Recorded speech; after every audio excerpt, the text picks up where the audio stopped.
नमस्कार, स्वागत है आपका आफ्टर 24x7 में और मैं हूं आपके साथ प्रियदर्शना बाफना। आज के वीडियो में जानेंगे कि बजट 2023 में क्या रहा खास और वित्त मंत्री निर्मला सीतारमण ने क्या किया इस बार के बजट के लिए। वित्त मंत्री निर्मला सीतारमण ने आज बजट पेश किया। ये मोदी सरकार 2.0 का आखिरी पूर्ण बजट था। ऐसे में 2024 लोकसभा चुनाव को ध्यान में रखकर तमाम बड़े ऐलान किए गए। निर्मला सीतारमण ने कहा कि ये अमृतकाल का पहला बजट है। उन्होंने कहा कि भारत की अर्थव्यवस्था सही दिशा में चल रही है और सुनहरे भविष्य की ओर अग्रसर है। निर्मला सीतारमण ने कहा, दुनिया ने भारतीय अर्थव्यवस्था को चमकता हुआ सितारा माना है। दुनिया में भारत का कद बड़ा है। उधर पीएम मोदी ने कहा कि यह बजट विकसित भारत के विराट संकल्प को पूरा करने के लिए एक मजबूत नींव का निर्माण करेगा।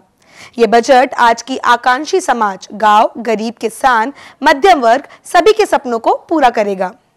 निर्मला सीतारमण ने कहा कि 2014 से सरकार ने प्रयासों से सभी नागरिकों के जीवन में बेहतर गुणवत्ता और गरिमापूर्ण जीवन को सुनिश्चित किया है। प्रति व्यक्ति आय दुगुनी होकर 1.97 लाख रुपए हो गई है। इन 9 सालों में भारतीय अर्थव्यवस्था दुनिया में 5वीं सबसे बड़ी अर्थव्यवस्था के रूप में बढ़ी है। वित्त मंत्री निर्मला सीतारमण ने बजट भाषण में कहा कि अब 7 लाख रुपए तक की सालाना आय पर कोई टैक्स नहीं लगेगा।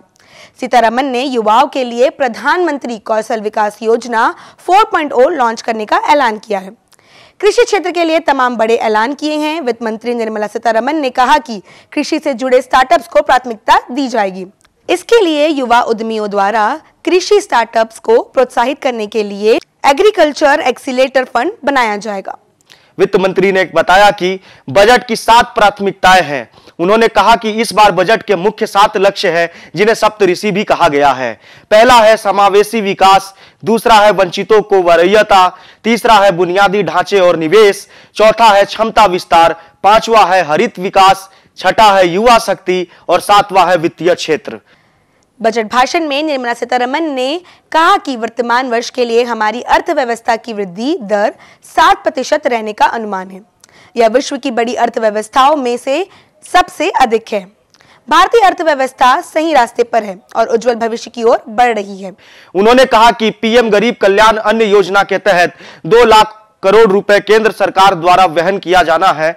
अंत्योदय योजना के तहत गरीबों के लिए मुफ्त खाद्यान्न की आपूर्ति को 1 वर्ष के लिए बढ़ा दिया गया है। अगले वित्तीय वर्ष में रेलवे के लिए 2.40 लाख करोड़ रुपए का प्रावधान किया गया है। अगले 1 साल तक मुफ्त अनाज योजना, इसके लिए 2 लाख करोड़ रुपए का बजट पेश किया गया है। पूंजी निवेश परिव्यय 33% से बढ़ाकर 10 लाख करोड़ रुपए किया जा रहा है, जो किस कल घरेलू उत्पाद का 3.3% होगा। महामारी से प्रभावित एमएसएमई को राहत दी जाएगी। 5G पर रिसर्च के लिए इंजीनियरिंग कॉलेज में बनेंगी 100 लैब। पहचान पत्र के तौर पर अब पैन को भी मान्यता मिल गई है। एआई के लिए सेंटर फॉर इंटेलिजेंस नगर निगम अपना बॉन्ड ला सकेंगे। पीएम आवास योजना का फंड 66% बढ़ाया जाएगा। अब जानते हैं किन किन को बजट में छूट मिली। आयकर स्लैब की संख्या को 5 कर दिया गया है। 0 से 3 लाख तक वार्षिक आय पर कोई कर नहीं लगेगा। 3 लाख से 6 लाख तक वार्षिक आय पर 5% कर लगेगा। 6 लाख से 9 लाख तक वार्षिक आय पर 10% कर लगेगा। 9 लाख से 12 लाख तक वार्षिक आय पर 15% कर लगेगा। 12 से 15 लाख तक वार्षिक आय पर 20% कर लगेगा। इसके अतिरिक्त जिसकी वार्षिक आय 15 लाख से ऊपर है, वो 30% कर के दायरे में रहेंगे। अभी तक मोटी रकम वाले करदाताओं पर 42.7% कर लगता था, परंतु उसको अब घटाकर 39% कर दिया गया है। कर स्लैब को करदाताओं के लिए काफी आकर्षित करने का प्रयास किया गया है, ताकि लोग नई व्यवस्था से प्रोत्साहित हो सके। खिलौना, साइकिल, ऑटोमोबाइल भी सस्ते होंगे, इलेक्ट्रॉनिक वाहन भी सस्ते होंगे। विदेश से आने वाली चांदी की चीजें भी महंगी होगी। देसी किचन चिमनी भी महंगी होंगी। कुछ मोबाइल फोन, कैमरे के लेंस सस्ते होंगे। सिगरेट बहुत महंगी होगी। महिला सम्मान बचत योजना शुरू होगी। इसमें महिलाओं को 2 लाख की बचत पर 7.5% का ब्याज मिलेगा। वरिष्ठ नागरिक खाता स्कीम की सीमा 4.5 लाख से 9 लाख की जाएगी। 50 पर्यटन स्थलों की पहचान की जाएगी। घरेलू और अंतर्राष्ट्रीय पर्यटन को संपूर्ण पैकेज के रूप में इन्हें विकसित किया जाएगा। राज्यों को राजधानी में यूनिटी मॉल खोलने के लिए प्रोत्साहित किया जाएगा।